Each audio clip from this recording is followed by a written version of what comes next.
In this section, we will learn how to adjust the size of rows and columns, insert, delete, and move them, as well as hide and unhide rows and columns.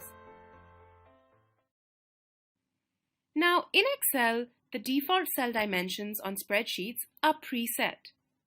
But once you have input data into cells, you may have to adjust the cell size so that the data fits better. We can do this by changing the size of rows and columns.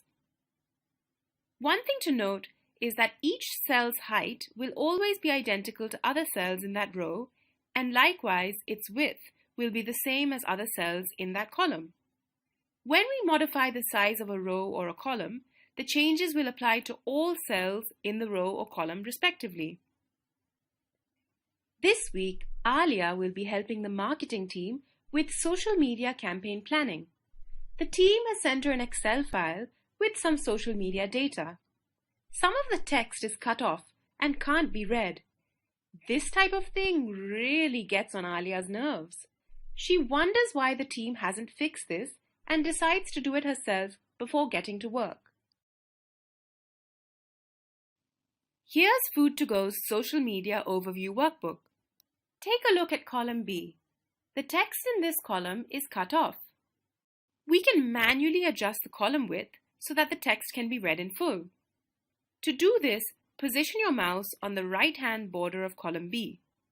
You will notice that your cursor changes into left and right arrows pointing outwards. Click and then drag the border to the right to increase the column width, or left to decrease it. In this case, we need to increase the column width so that all the text shows. Rows work in exactly the same way. Just click on the bottom border of the row and drag up or down to change the row height. Now, apart from resizing columns and rows manually, we can also use Autofit.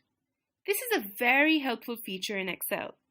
Autofit will automatically adjust the column or row size so that it fits the content of cells perfectly. To use Autofit, instead of dragging the border of a column or row, just double-click on it. Do you see how column H has automatically adjusted its width so that it is just wide enough to display the data contained in the largest cell in column H?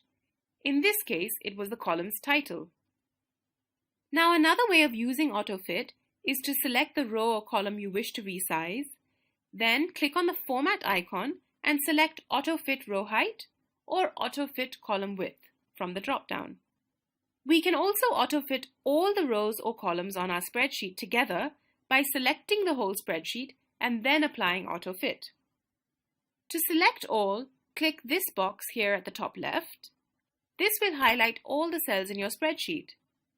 Then apply the Autofit to all rows and then to columns, and they will automatically resize to fit your data perfectly.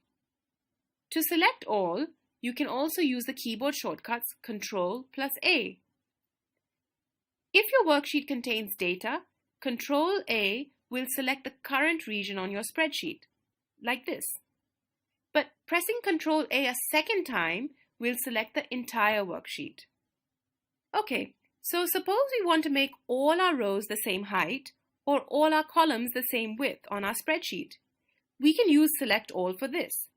So first, select all, and now if we adjust the size of any row, the size will apply to all rows on our spreadsheet, just like this. The same will happen if we selected all and then adjusted the size of one column.